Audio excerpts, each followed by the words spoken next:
Yeah, I think we're good. It is 7 o'clock, and I will continue discussion for the proposed legislation, which is adoption of landlord agent. This is legislation that was laid on the desk, I believe, 2 months ago, and it has been open for discussion last month, and we've taken comments via email to the clerk's office as well as written, but at this point I will allow public comment to continue on this proposed legislation that the board intends to adopt this evening. Is there anyone wishing to address the village board on this proposed legislation? Karen Cleveland. I'm a little late on this, I think, but I did a lot of researching into what other college towns have done with rental properties, and most of them all deal with students' rental houses. And some of these towns I've been to, and some I haven't, but they all seem to be coming back to the same type of issues that we have. And many of them utilize a renter's permit, which is renewed every time the tenant leaves, the establishment that they're renting, and it has to be renewed. And I think the fee can range anywhere from $35 to $100 for that. But they go in and they do a fire inspection, and they make sure there's fire alarms and smoke detectors, and the fire company also does an inspection. And as I reflect back what happened in Poughkeepsie with the student housing there when that fire took place, where the students were killed, if you recall, about maybe a couple years ago, I think in a town that we live in, it's something to really seriously consider, and it seems to work, and it holds the landlord as well as the tenant responsible for their living conditions. So I put together a little packet. I don't know if you're going to decide tonight on what you're going to do. I'm sure this isn't going to, reflect on anything. Do you want to give a thumbnail sketch of what you... My highlights? Well, the State College, Pennsylvania has the required rental permits. And when you get into Michigan and Chapel Hill, East Lansing, they talk about numbers. They limit the number of people with different names, non-related, in a household. State College, Pennsylvania also, they're very strict about rental houses not being next to each other, so they require a distance in feet so that the density of rental is not like what we're experiencing now. From my own experience on a zoning board, if you have a large number of rental units next to each other and you have someone coming in for a variance, people don't come to the meetings because they don't live in the houses and they have no real vested interest in what's going on in that neighborhood. So I can see where something like that comes into play. There's I don't know if I want to, they call them nuisance houses, where if a police officer's been called to a house that is breaking law, either noise ordinance or illegal underage drinking and things like that, the house gets put on a no warning list. And the next time the police come there, there is no warning. They're issued a citation immediately. Not only do the tenants get a citation, but the landlord gets a citation. And it goes up quite high in value. So I mean, there's all kinds of things that other communities do, and I know that you're looking at distance that the manager of a house is. There's an application here from State College that the renter has to fill out and the landlord, and it says you have to name a manager. If the owner lives 25 miles or more in distance from the rental property, you have to name a manager. So that's basically what I have, and you probably have done similar research. So Thank you, I'm Karen. sorry. No, that's fine. Steve Young. I'm sorry. Well, I'm afraid it's a little, I'm worried about the fact that this seems to be directed towards college students and the problems associated with students versus someone who doesn't rent to students, like myself. I seem to be susceptible to paying for the sins of houses full of college students if I just happen to be a landlord. So I find that a little demeaning and damning for everyone in general. You're sort of painting with a pretty broad cloth. And I object to it. I also object to there being fees associated with it. So you're increasing my fees, you know, that I'm going to have to pass on to tenants. And if I have a married couple in there with a small child for 6 years, and then they change, I don't see why I should be submitted to fire and home inspections and all of that kind of stuff any more than someone who would sell their house after a number of years. So almost any time real estate turns over in the village of Tivoli, perhaps you need to put these same home inspection rules into effect for everyone, or your landlords. So I find that kind of prejudicial and arbitrary for you to just select landlords who rent out to college kids. As for noise ordinances, public drunkenness, underage drinking, there are already rules against all of those things. And there are a lot of rules in Tivoli already. I'm sure in the case of saying 2 or 3 o'clock in the morning, when the Black Swan was still open, there was offensive public urination. So it was suggested we stop the barge shuttle bus. Well, public urination has probably been illegal in Tivoli since the 1880s. So that's not new. So enforce the law against those types of behavior. Public drunkenness, walking the sidewalks publicly drunken, is against the law. Enforce those laws. Part of the problem, if you pass these laws, will be the orderly and fair and equitable enforcement of these. So I caution against this legislation and ask for more enforcement of existing zoning and regular laws that are on the books. Now, I know a number of years ago you looked at the books and found out that riding your bicycle on the sidewalk was illegal, or some other things that are outdated. You can't walk sheep down the middle of the street, or other things that get outdated. And that was a big job to go through and try to find those laws that are on the books that are outdated and unenforceable. But I'm just saying there's plenty of laws on the books to take care of this. And you're going to cause a situation that I don't think should apply equally to anyone who rents to anybody. If you think you can enforce laws that apply to people who only rent to students, because we are sort of a special closeness to Bard College, then that's something else you could entertain. But for anybody who rents to anyone, I think you're going down a dangerous road. And you may end up in a lawsuit with someone saying that it's unenforceable. And it's prejudicial, and I don't think it's really wise. I think you should start back at the beginning and enforce the rules that are on the books. That's part of the problem in Tivoli. Without a police force is enforcement of noise ordinances, zoning ordinances. If there's too many cars parked in the driveway, if they're parking out on the sidewalk where they shouldn't, if they're parking on the side of the street that's plainly marked, no parking on this side of the street, which is happening on my Spring Street all the time. But how do I enforce that? Is it up to me to call the Dutchess County Sheriff? You know, there's plenty of things on the books that, why is that left up to me? Is it up to me to rat on my neighbor if they don't clean the sidewalk within 24 hours? That shouldn't be my responsibility. So I think enforcement is a big deal. And I just suggest you proceed with caution, and I'm against this ordinance. I understand what you're trying to deal with, but I disagree by saddling a landlord, all landlords, who could be renting to family members. I could have my mother-in-law in there.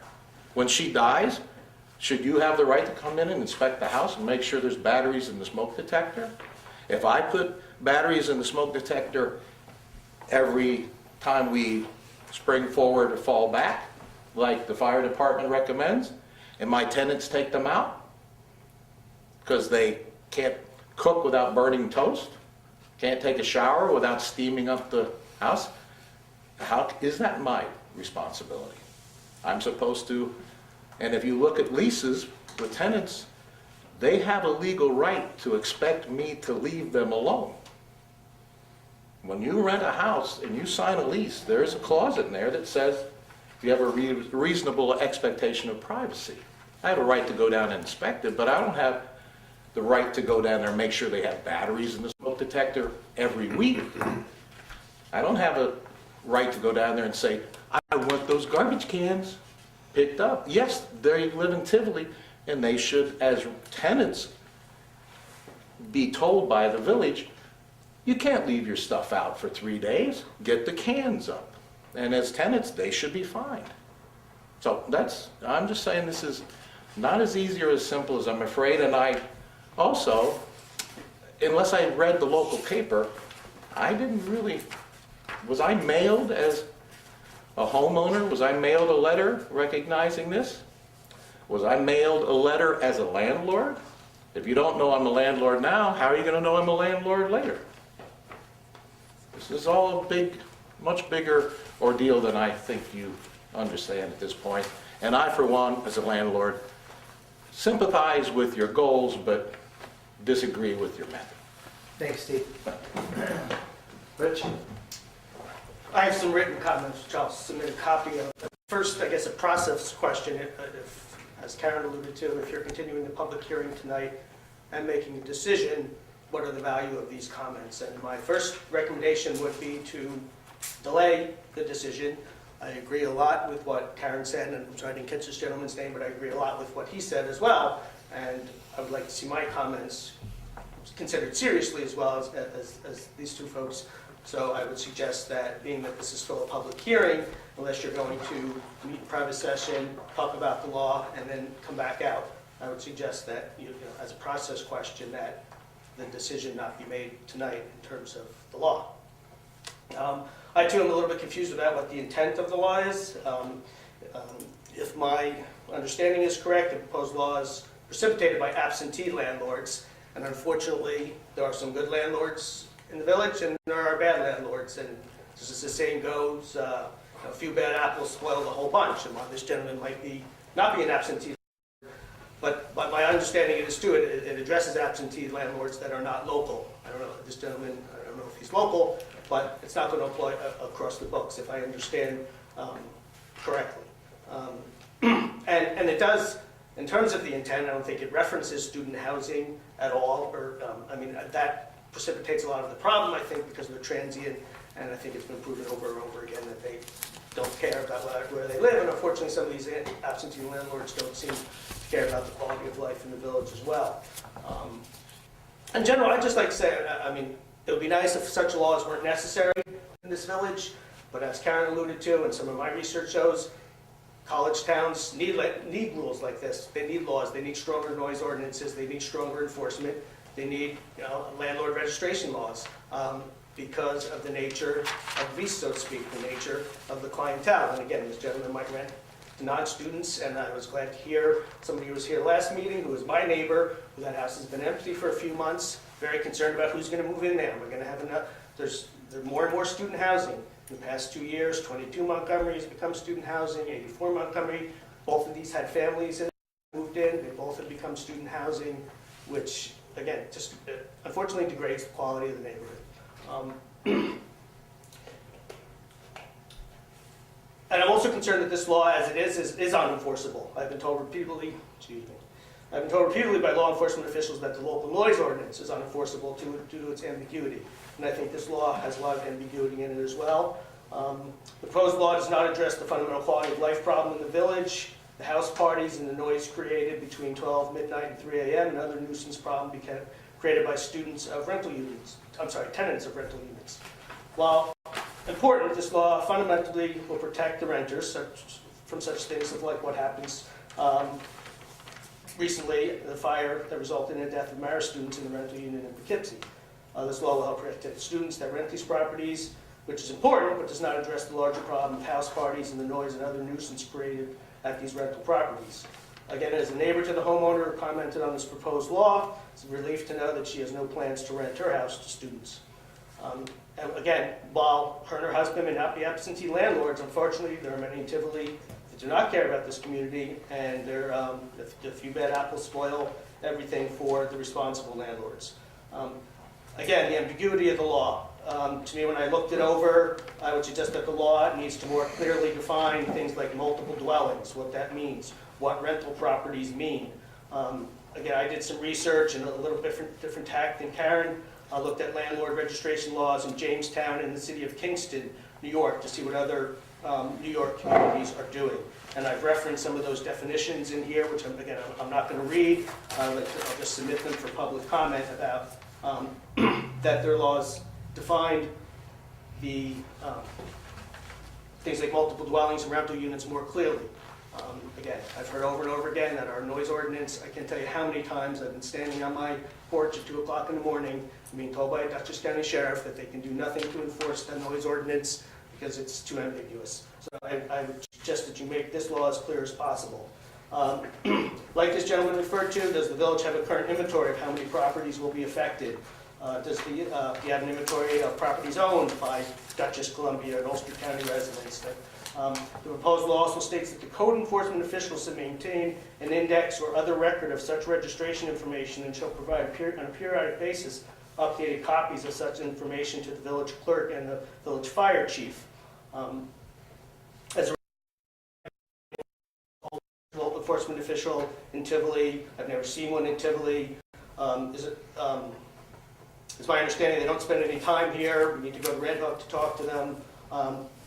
Often by the time they respond to issues, which was commented at last month's meeting, whether it's a couch on the front lawn or a mattress on a roof, by the time they get to Tivoli, the problem's been cleaned up. And I agree with this gentleman 100%. There's plenty of local laws on the books now that are not enforced, whether it's code enforcement or whether it's the lack of police and the lack of ability to get the police. You know more about how frustrated I am. Like this gentleman said, you leave it up to us. We're the ones who have to call the police constantly. They're never around. They're in Hyde Park. They're in Poughkeepsie. They're somewhere else. They're not on duty here, whatever the reason may be. So you're going to have this law, and how is it going to be enforced? Already the standing code is not enforced. If the standing code is enforced, I heard a lot of discussion at last month's meeting about the garbage cans on the road. So I watched to see over the past 4 weeks. Would anything change over the past 4 weeks? Nothing changed. That's not a big issue to me, whether the garbage cans, it's unsightly, but the noise and some of the other nuisances are bigger issues to me. I'm more worried about what's in the garbage can and trying to get more garbage out and recycled, but, I've seen nothing change. Those garbage cans are still there, and they're still on the sidewalk even though a month ago. So, where's the enforcement that was raised by somebody here last month? And nothing's changed. So how will these additional tasks by the code enforcement officials be handled? And who's going to pay for it? Village taxpayers should not be shouldered with this financial burden of the problems created by the tenants while landlords sit in Rhinebeck and Long Island and elsewhere and collect the rent checks while residents of the village deal with the noise, the partying, the unruliness, and the nuisances created by the tenants. Contrary to what this other gentleman mentioned, I strongly recommend the Village of Tivoli adopt the landlord registration ordinance, but include in it landlord registration fees or similar fees as the rental permit that Karen mentioned as part of this law. Landlord registration fees will increase the revenues needed to cover the costs of the reporting, the inspections, and enforcement related to the activities necessitated by the absentee landlords and their tenants. The fee structure would have to be adopted, perhaps based on the structure of the facility or the number of tenants. It's common knowledge in Tivoli that rental units are rented to 2 or 3 students, and then 6 or 7 end up living in these houses. That should also be not permitted, and local laws prohibiting such overcrowded rental units should be enforced as well. Again, the landlord should bear the burden of the additional inspection and enforcement costs, not the residents, the taxpayers who are just trying to live peacefully in this village. So again, as a process question, I would strongly recommend that urge you to consider the comments that you received tonight and take it back and address those comments before you were to adopt the You can answer registration. Who am I giving to? The clerk shall put into the record. Thank you, Rich. Thank you. Any other comments to come before the board? Anybody before? Go ahead, Steve. I just want to make sure I everybody just gets want to add on that, as a person who lived in New York City for a number of years before coming up here, I think that I would urge you to figure out what's wrong with the noise ordinance if a Dutchess County Sheriff would stand there at 2 o'clock in the morning and say it's unenforceable. Because I know in New York City, at 11 o'clock at night, if you're making enough noise to disturb your neighbor and you call at 10 or 10:30, the cops come and say, hey, could you knock it off? But, you know, that's not the law. But after 11 o'clock at night, if you're disturbing your neighbor with loud music or partying, the cops will shut you down. So what is it about the noise ordinance here that's unenforceable at 2 o'clock in the morning? That's a problem, you know? And if they just don't feel like doing it because they don't want to do that, then we need to figure out what that is. I'm all for enforcing some of these laws, but, you know, I understand and if there's cars in the driveway and couches on the roof and all these unsightly things, I'm not for those things, but there's rules on the books already about that kind of stuff. No car without a license plate on it can't exist, or supposedly can't exist. So, I'm all for that, but I kind of agree with this gentleman that, and I understand the fees, that all the taxpayers shouldn't go into that, but, as both a tenant and a landlord, we pay for water and sewage. We pay for garbage collection. We are now going to have to pay a fee if we want to be in a lottery to get a community garden spot. If you choose to recycle at Red Hook, you pay by the year for a recycling permit. So there's a lot of fees here. I know you shovel the snow, and there's some other things that, I'm not saying the village doesn't do anything, but it seems like there's a lot of fees to get some of these things done. And I agree with this person that strict enforcement of the existing laws on the book would be a great place to start. I think that would handle a lot of it. Can I echo that I feel I've only been back in the community a year now, but I've already thought about leaving again because I increasingly feel unsafe.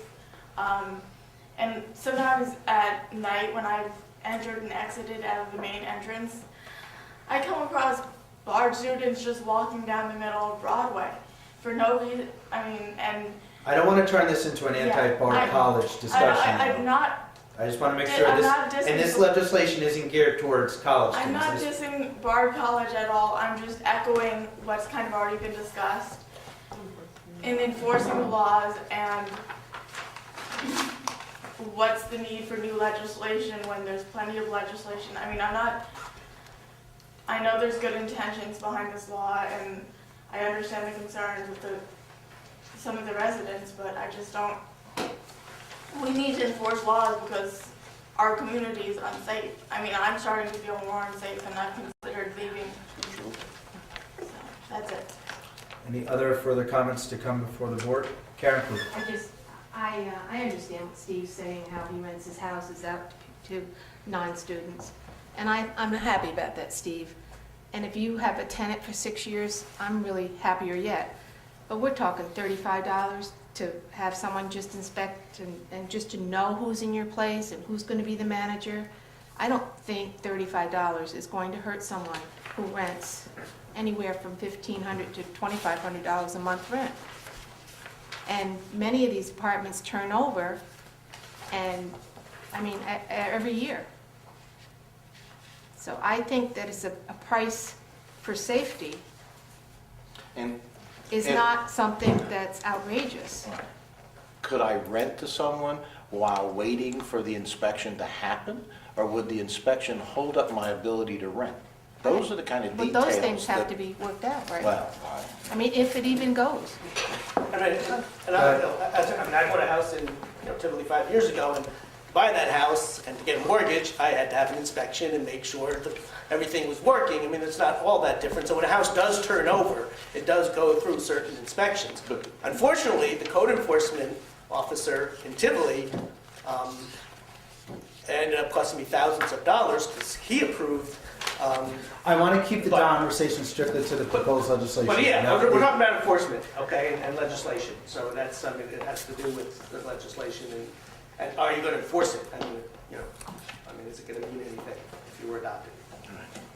Well, what I was wondering is if these people are renting places out, generally there is a lease agreement between the landlord and the renter.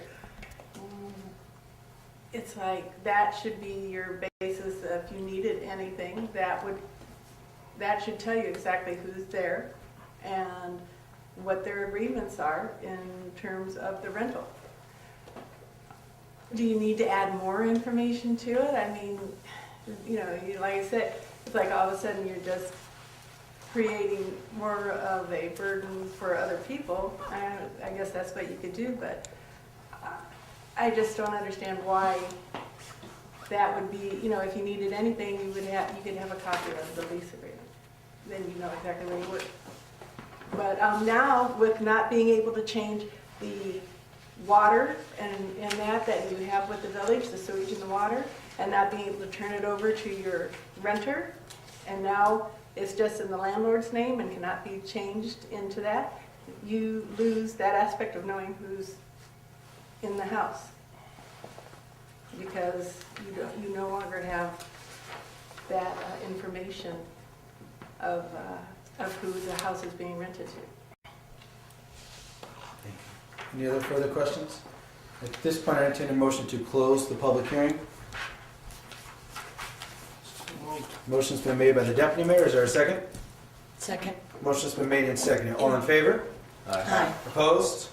The public hearing is closed. It is 7:26. Would you please rise for the Pledge of Allegiance and we will begin the March 20th board meeting. I pledge allegiance to the flag of the United States of America and to the republic for which it stands, one nation, under God, indivisible, with liberty and justice for all.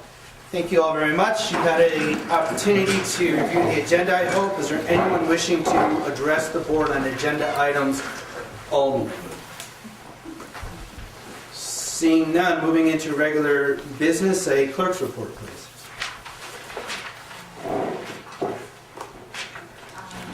In the clerk's office, we sold 502 trash tags this month.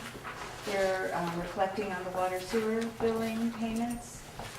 There was a planning board workshop and a meeting. There were 2 payrolls. The budget process is ongoing, and we had an election. Thank you. Moving on to minutes.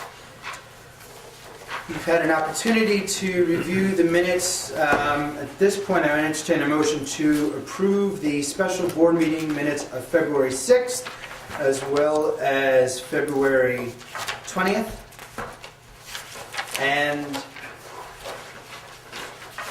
yes, February 20th and February 6th. At this point, I entertain a motion to approve the minutes as submitted. So moved. Motion's been made by the deputy mayor. Is there a second? Second. Motion's been made and seconded. Is there any discussion on either the minutes of February 6th and or the 20th? Seeing none, all in favor? Aye. Opposed? Motion carries. Moving on to schedule of upcoming events, and we'll wait, Trustee Bruno, for your report for Saturday's event. Clerk Canella, are there any issues that we need to discuss? No upcoming events. Seeing none, we're moving on to a treasurer's report. We have treasurer's report totaling $84,582.40, $63,582.01 in the general fund, $11,117.24 in the water fund, and $9,883.15 in the sewer fund. Thank you. At this point, I entertain a motion to accept the treasurer's report. So Motion's been made by Trustee Bruno. Is there a second? Second. Motion's been made and seconded. Is there any discussion? There is a large payment to Vosberg and Sons, I believe it's called, or DJ Vosberg. That is for the repair work that was done on Clay Hill following Hurricane Sandy.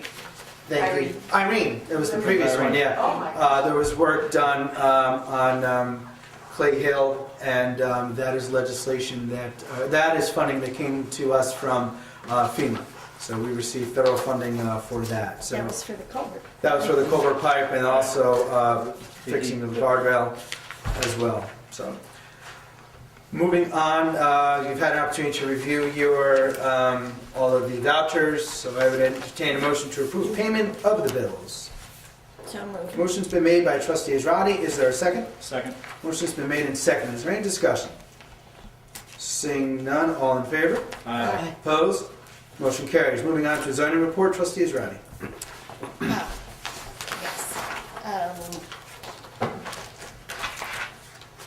Our code enforcement officer has issued a building permit, or has concluded a building permit to Jonathan Twombly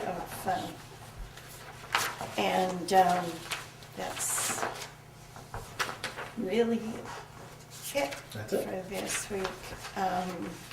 There were complaints that were issued to the code enforcement officer about garbage bags on the front porch of a property on Montgomery Street and a loud party during the week and weekends following, involving loud music on Washburn.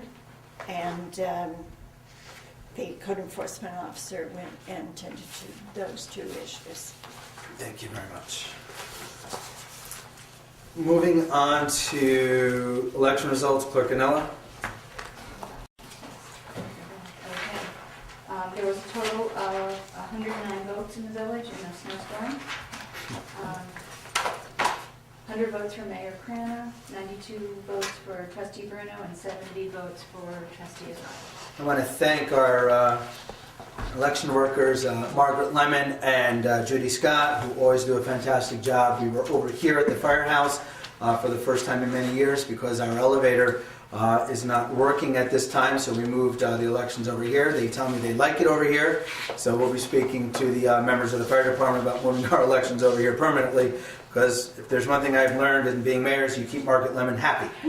So, but I want to thank them again. You knew that before you. Yes, I knew that before, and I want to congratulate my colleagues, Trustee Bruno and Trustee Israedi. I'm looking forward to working with them for another 2 years, so congratulations, ladies. This village board just heard some dialogue and communication on the proposed legislation regarding the landlord agent. This board will be meeting for the next month in public meetings to discuss the 2013-2014 operating budget. Since those meetings are public meetings, this board can take action at those meetings. I think I would be doing disservice to your comments that you just gave if I were to place this legislation on the agenda for adoption tonight. I think you gave us some good feedback and some input for this board to take back and consider. So at this point, I will pull this legislation and at this particular time, and we will take the next week to review your comments that you gave to us, and as we consider adoption and or amending any of your legislation. Moving on, there will be a reorganizational meeting being held on April 11th, 2013, 7 o'clock, and this will be held at Kotzebue. And I want to thank Bentley Raton and Craig Carey for allowing us to host our reorganizational meeting at Kotzebue. This is a beautiful facility. If you've never had an opportunity to go to Kotzebue for either performance or any of their events, it's a great opportunity to come see this very, very nice facility. And again, my thanks to them. Again, that will be April 11th, 7 p.m. at Kotzebue.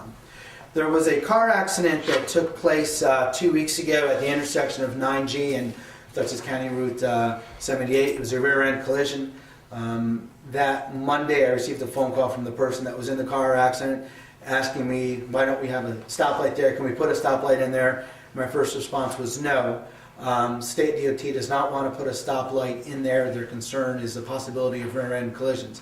But I did say to her that I think the conversation needs to continue with the state DOT, and I will send a letter this week to the DOT to ask for another study. Trustee Griffith brought up a good point that it's not up to us as a village board or a mayor to determine what should go up at that intersection. It's really the state DOT. So we will send another request to the DOT for a study.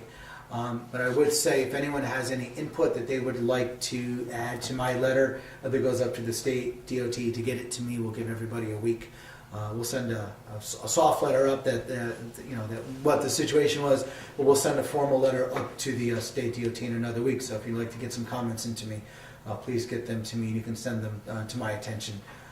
Give me 1 minute, and then I'll come back to you, Steve. Give it to me, and we'll get those comments in there. Go ahead, Steve. I was going to say, I'll send you a short letter because, my mailing address is Tivoli.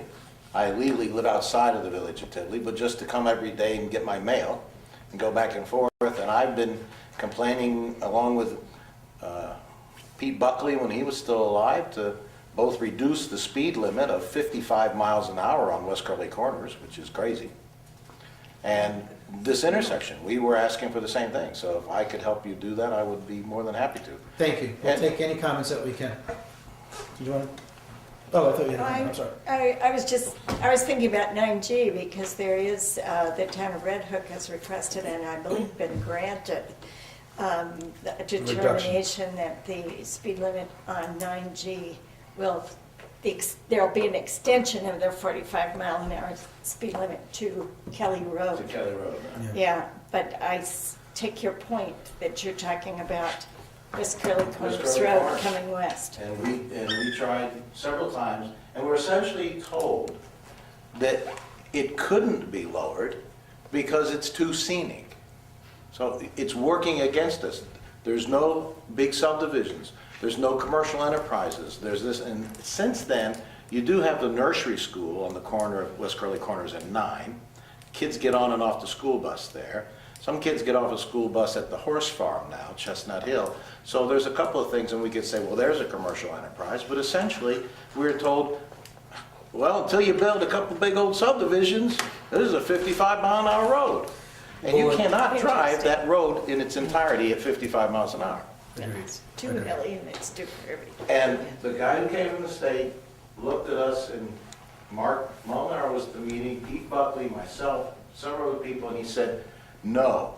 That's the way I'm starting off the meeting. No, you can't have it. And the only reason I'm here is because Mark has enough influence with Stephen Saland that Stephen Saland called and told me to be here. But the answer is still the same. No. It was a very ugly meeting. Very strange. So, Get your comments into me. yeah. So it's another death trap waiting out. Thank you, Steve. There will be a switching of the planning board meetings and the ZBA meetings. Do you want to discuss that, trustees, right? We have two very helpful people for the planning board who have conflicts on that third Monday of the month. Both boards is happy with the change, and I believe you're going to put it into your Reorganizational packet. going forward. So we just wanted to make you aware of it. We'll have the ZBA meeting on the third Monday of the month, and the planning board meeting, the workshop's still on the first Monday of the month, but the meeting on, I got that backwards. The meeting will be on the planning board meeting will be on the third Monday of the month. The zoning board meeting will be on the fourth Monday of the month. No. The zoning board meeting now is on the 4th, so that's moving to the 3rd. Right. So I So got the it planning right. will be 2nd and 4th, and zoning will be 3rd. The first time. Right? Okay. Did I get that right? Right. Yes. It'll be in the packet. Now that you're all thoroughly confused. Absolutely.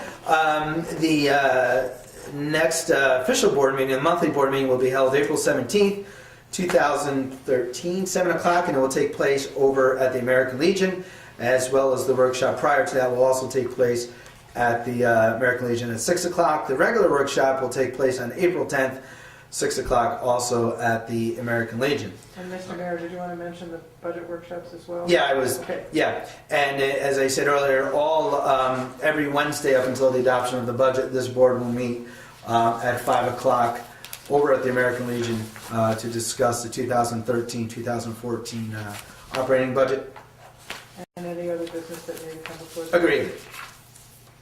Agreed. Moving on to committee reports. Deputy Mayor Lee. On the break-ins of the cars, I spoke with Captain Waterson, and we still have no leads on that. It's still under investigation at this moment, and that's all I had. Thank you. Trustees Ronnie. A couple of things going on. We are on the 6th of February, we had a special meeting to enable the applying for a Greenway grant to cover the creation of additional zoning laws. We've been on a 5-year effort to restructure our zoning laws to be more in compliance with what the actual norms are in the village, as well as smart growth patterns through recommended by Dutchess Planning, et cetera. We applied for that grant on the 7th of February, and we received it, I believe, on the 13th. So we have the $7,500 to go ahead with additional. We're going to focus on site plan procedures and parking and lighting. And our thanks to Michelle Gregg, our planner, for her assistance. on it. Right. In addition to that, we've consulted with Ted Fink and asked him if he'd be willing to do some planning and zoning classes here in Tivoli. And we asked Red Hook, the village of Red Hook, if they would be, and the town of Red Hook, if they'd be willing to share the cost of that and join with us. The village of Red Hook came back very enthusiastically, and if we continue to have a little bit of difficulty having a place to have those classes, they volunteered the village hall in the village of Red Hook. So that will save us a little money and get our boards up to speed. This week at the planning board, we had, it's funny, we invited 2 new people on the planning board and told them that it only met occasionally, and the meetings were never more than an hour long. And both of them have experienced the first 3-hour planning board meeting that I think have been there in my experience. But it's a good thing because it means things are going on in the village of Tivoli. We have a house that's going up in North Road, and we have a proposal for multiple structures on Pine Street. And I at least am learning a lot about how these zoning codes work and how they're protecting against excessive density, but also facilitating these things to happen. We also asked that board to review the transfer of land to the Legion.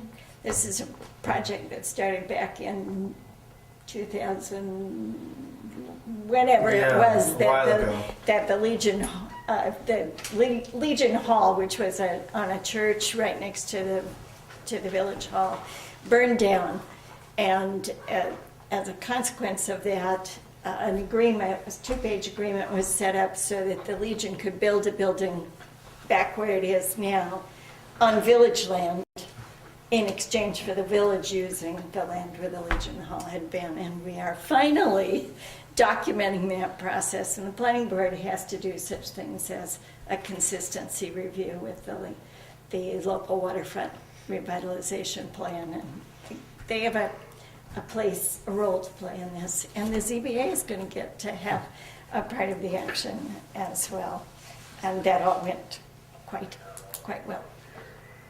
We're still looking for alternates for both the planning board and the ZBA board, so let me know. And if anyone's along those lines, if anyone's looking to serve, to let me know, because I'll be making appointments on April 11th.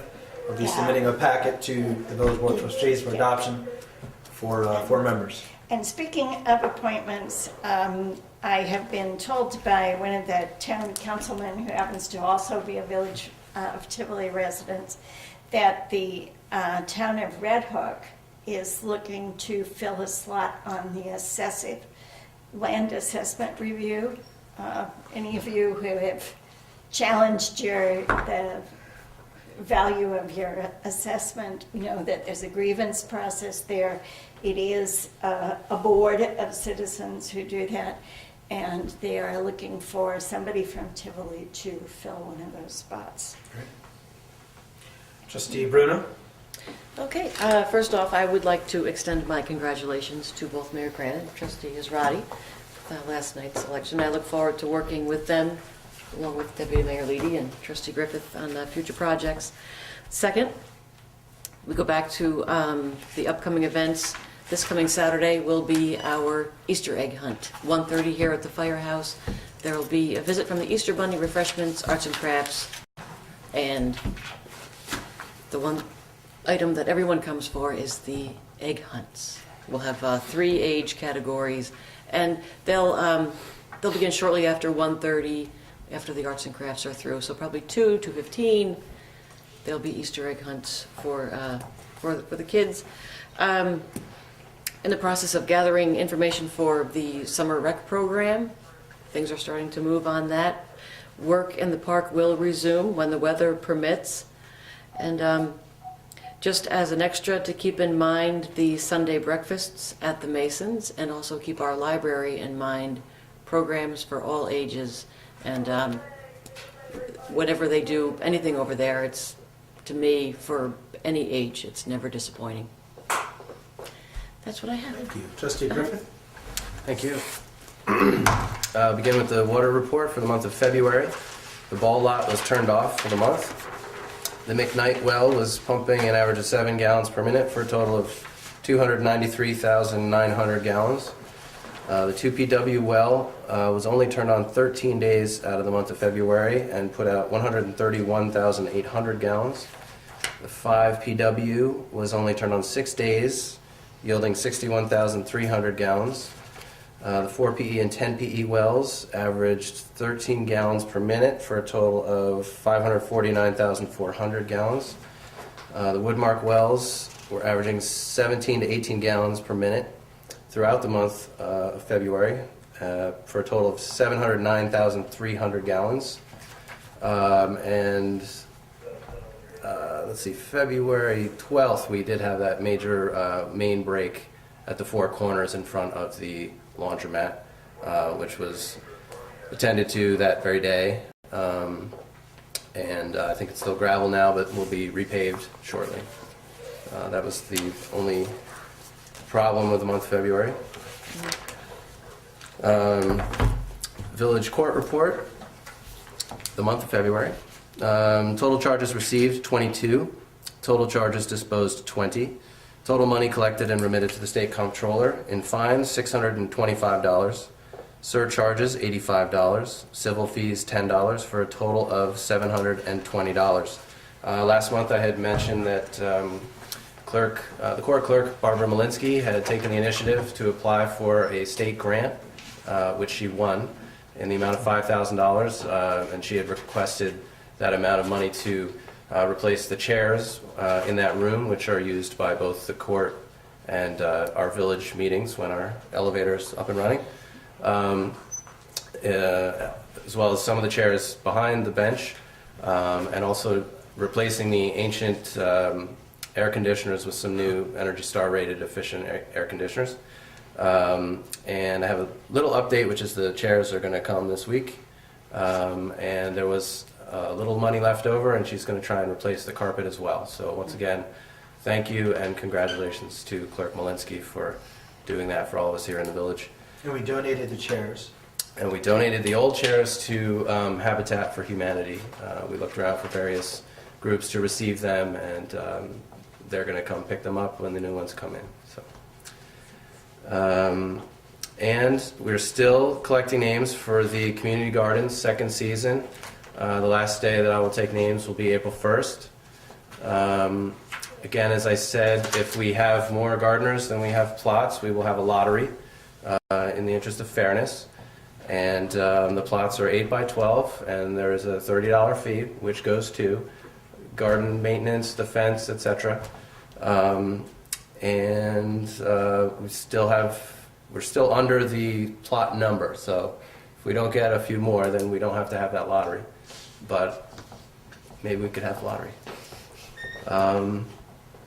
And also that I have been meeting with the village engineer, Morris Associates, regarding the 2012 CDGB, which comes after the park one, which we're going to use to replace some sidewalks around the village, and reporting back to the board about which sidewalks we're talking about and what the various challenges there are. So we're looking at sections along Broadway, particularly from the bridge up the hill to about the laundromat, also the length of Washburn Avenue, and a few pieces elsewhere on Broadway, across from the post office where it sort of come apart there. So that will probably be getting underway soonish this spring when we make a few more decisions. So Dutchess County has to approve our plans, so we should have a response to Dutchess County soon so that they can sign off on what we want to do. And as soon as we get the okay from Dutchess County Department of Planning, then we can go ahead and move forward. So, but our hope is to start that right away as soon as the spring weather breaks and the county signs off on it. Thank you. you're welcome. Are there any comments to come before the board? Seeing none, go ahead. I haven't seen you in a while, so. Yeah, that's why I've got to get my money's worth. I guess, one, I wanted to actually thank the board and the work that you've done to change the BART shuttle schedule. I'm still concerned about the house parties and the noise they make. I have noticed a difference in the volume, the number of kids that are here. Fortunately, it still only takes 6 screaming girls at 2 o'clock in the morning to wake me up. But there are at least 50 to 80 kids walking down Montgomery Street. So I think that's made a big difference. I think the jury is still kind of out on when the Black Swan opens again, which I anticipate at some point it will. Whether how much the shuttle versus the Swan being closed makes a difference. So I just want to thank you. I know Trustee Griffith and others were involved in working with BART to change that, and so just appreciate that.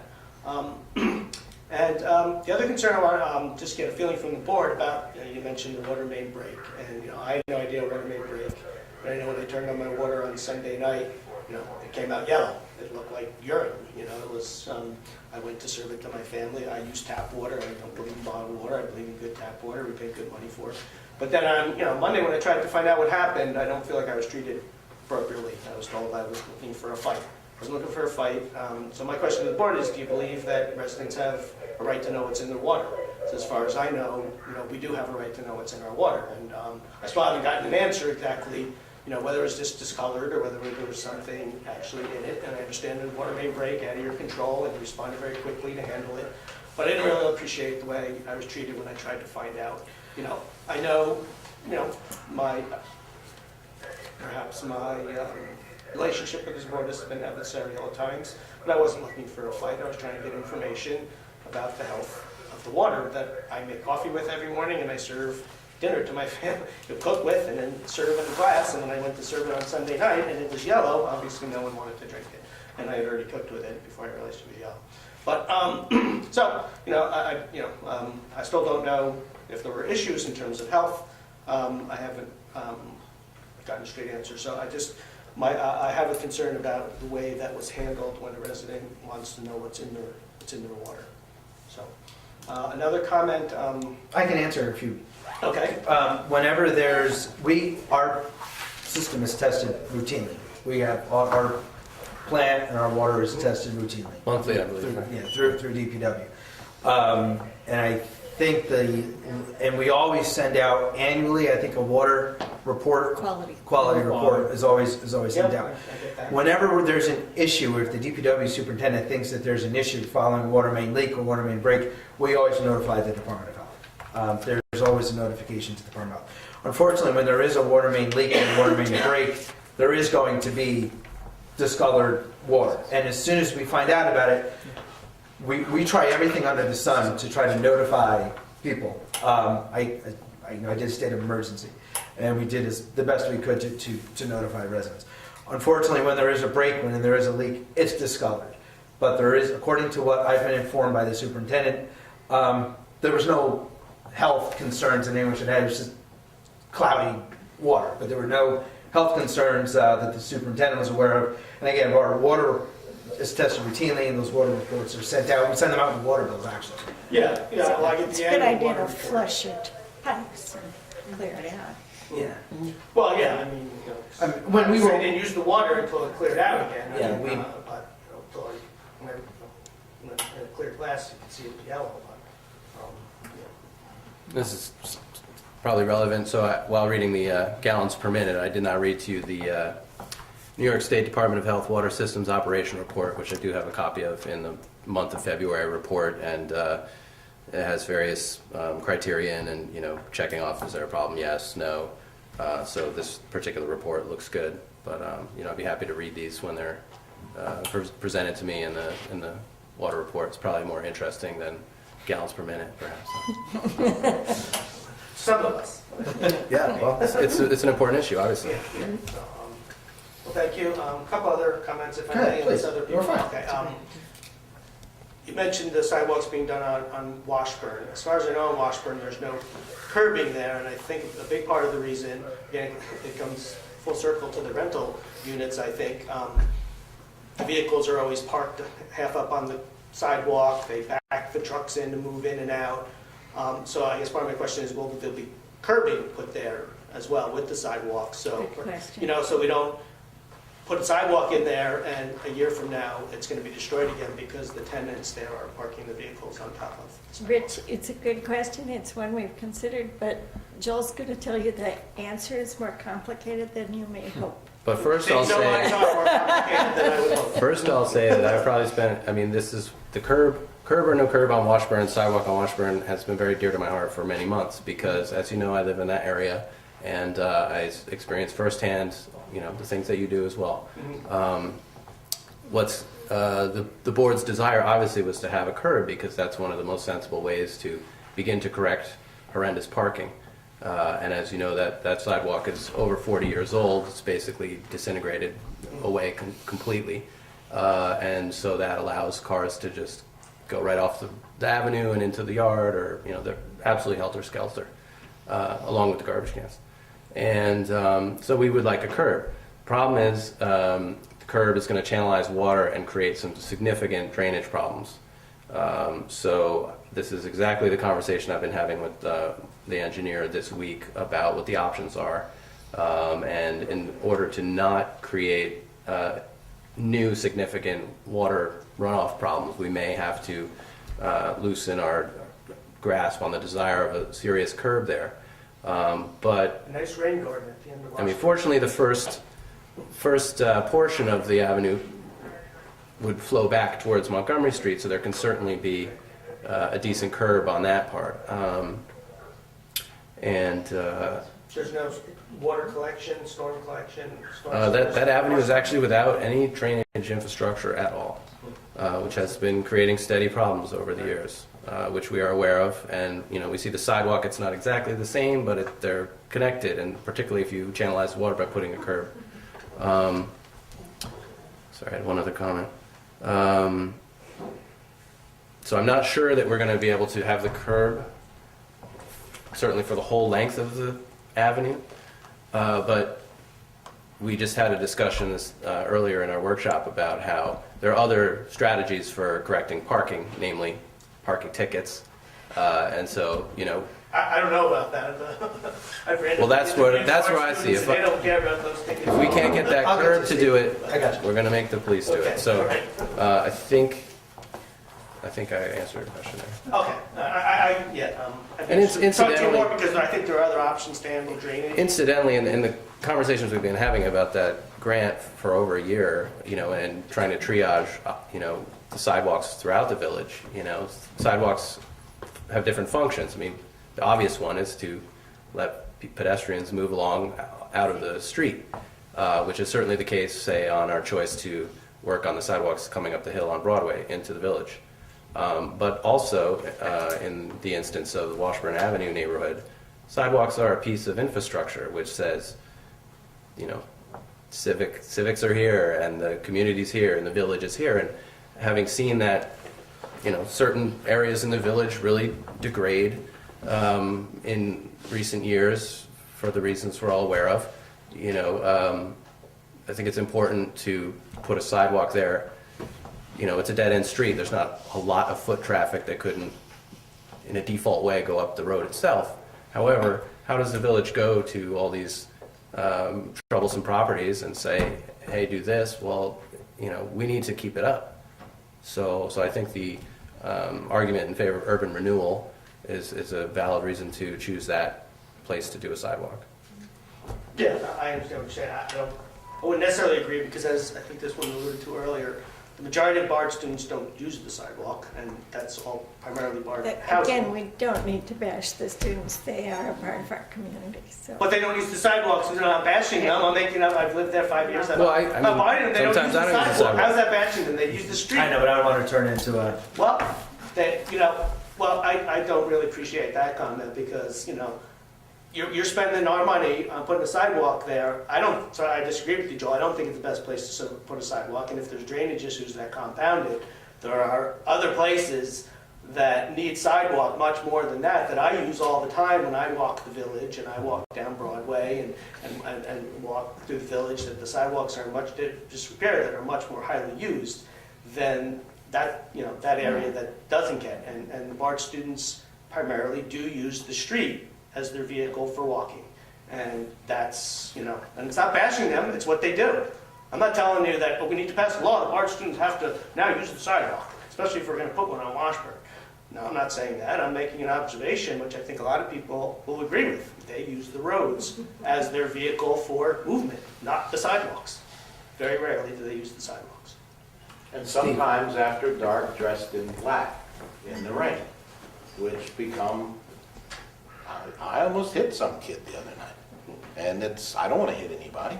I'd be devastated. I was just going to say earlier, there's a similar situation on Spring Street with the sidewalks because of the paving of the roads over a number of years. The road is now higher than the That's sidewalk. exactly what's happened on Washburn, yeah. So that's a situation that people end up, of course, that's the side that it's directed for them to park on, but that's the sidewalk side. So there's people parking on the sidewalk kind of regularly down there, and some of those sidewalks seem to be so old that they may be that really tough concrete, and they seem to be holding up, but and it's caused a drainage problem on the other side of the street down there, as you're aware of, which is, the road is now crowned, and we've tried with that asphalt ditch. I think it's very similar to what we're seeing on Washburn Avenue. Yeah, and it's constant. And last time the ditch was cleaned out so that it works properly, it was me with a shovel getting the gravel out of it. So that's a situation that Elizabeth? an old man like me shouldn't be doing. The parking rules definitely need to be enforced down on Spring Street. I've seen suspicious vehicles.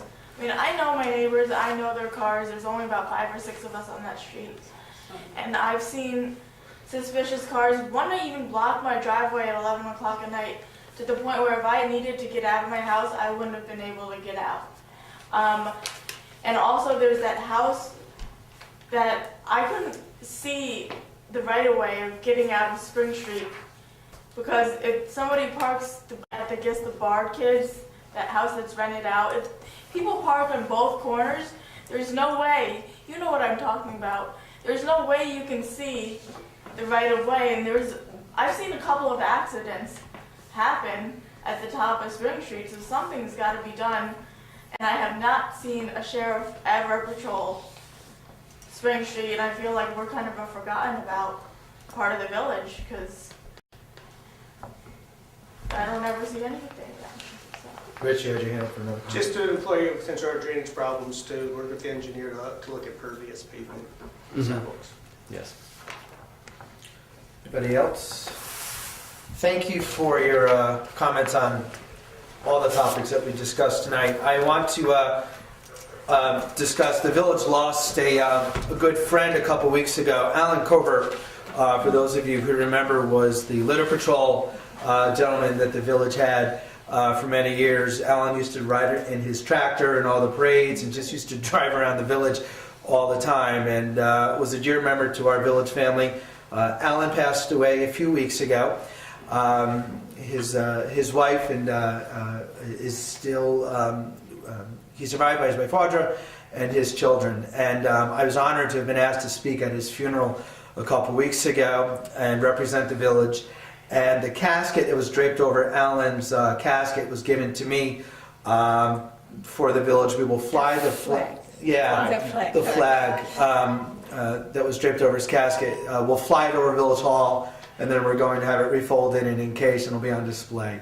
But at this point, I would entertain a motion to adjourn this meeting in honor of Alan Covert. So moved. Motion's been made. Is there a second? Second. We are adjourned. Thank you very much. It is, for the clerk's record, 8:04.